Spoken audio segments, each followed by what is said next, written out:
မနေ့က Best Strand Grand Opening ဆိုင်ဖွင့်ပွဲမှာကျွန်တော် B-Box ဖျော်ဖြေရင်းနဲ့ပွဲတက်ခဲ့တဲ့ဗီဒီယိုလေးဖြစ်ပါတယ်ဗျ။အရင်ဆုံးတော့ register လုပ်ရတယ် register ပြီးသွားရင်တော့လက်ဆောင်လေးရပါတယ်ခင်ဗျာ။ဆိုင်ထဲကိုကျွန်တော်ဝင်ချင်းမှာဟိုတနေ့ကကျွန်တော် B-Box test လုပ်ခဲ့တဲ့ Hero 300ကိုကြည့်နေတဲ့အချိန်မှာတယောက်ဖြတ်သွားပါတယ်။နောက်တစ်ယောက်ဖြတ်သွားပါတယ်။နောက်တစ်ယောက်ဟာလည်းထပ်ပြီးဖြတ်သွားပါတယ်။ဒီဘက်ချမ်းမှာလည်း Samsung speaker ကလည်းရှိနေတယ်။သူကလည်း240 watt ပဲ application နဲ့ control လို့ရတယ်လို့သူ့ရဲ့ bottom တွေကလည်းတော်တော်လေးစုံတယ်ဗျ။ဆိုင်ထဲကိုကျွန်တော်ရှောက်ပတ်ကြည့်နေရင်းနဲ့အဲ့ဒီမှာ transmart speaker တွေအများကြီးကိုကျွန်တော်တွေ့ခဲ့တယ်။ speaker တွေအများကြီးတည်းကမှဒီ speaker ကတော့ဒါကျွန်တော်တော်တော်လေးကြိုက်တယ်ပေါ့နော်။ခဏနေရောကျွန်တော် sound check လုပ်တယ်ကျွန်တော်လိုချင်တဲ့ B-Box setting ကိုတခြားလေးချိန်ခဲ့ပါတယ်။ sound check လုပ်ပြီးတော့ကျွန်တော်ဆိုင်ထဲကိုပြန်ဝင်ပြီးတော့ပစ္စည်းလေးလိုက်ပတ်ကြည့်နေရင်းနဲ့ပွဲတိုင်းမစုံမဖြစ်ကျွန်တော်ရဲ့ညိုကီနဲ့ထပ်ပြီးတော့စုံခဲ့ပါတယ်ဗျာ။ဆိုင်ဖွင့်ဝင်ဆိုပေမဲ့လူကတော့တော်တော်လေးကိုများတယ်။ခဏနေတော့ Mark မီနဲ့ကိုအလင်းရောင်တွေက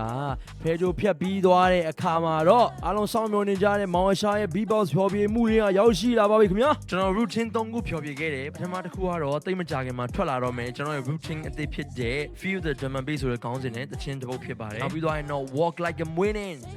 walk ဆိုတဲ့ routine ဖြစ်ပါတယ်။နောက်ဆုံးတစ်ခုကတော့ကျွန်တော်ထိုင်းနိုင်ငံမှာပြိုင်တုန်းကသုံးခဲ့တဲ့ Check my drum and bass ဆိုတဲ့ routine ဖြစ်ပါတယ်ခင်ဗျာ။အဲ့ဒီနေ့ကအားလုံးအရန်ကြိုက်ပြီးတော့အားပေးကြလို့ကျေးဇူးအများကြီးတင်ပါတယ်။စင်ပေါ်ကဆင်းချင်းတော့ကိုနဲ့ပါလာတဲ့ကလေးတွေကိုနားထောင်ရတာအဆင်ပြေလားဆိုပြီးသူတို့ရဲ့ feedback လေးတွေကိုနားထောင်ခဲ့ပါဗီဒီယိုလေးကိုတော့ကျွန်တော်ညိုကီကိုချင်းနဲ့ပိတ်လိုက်တော့မယ်ဗျာ။အားလုံးကျေးဇူးအများကြီးတင်ပါတယ်။ကိုချင်းနဲ့ရှုပ်လို့မရဘူး။ယူခါပါမယ်။ယူခါပါမယ်နော်။ရှုပ်လို့မရဘူး။ကိုထားနဲ့ကိုပဲ။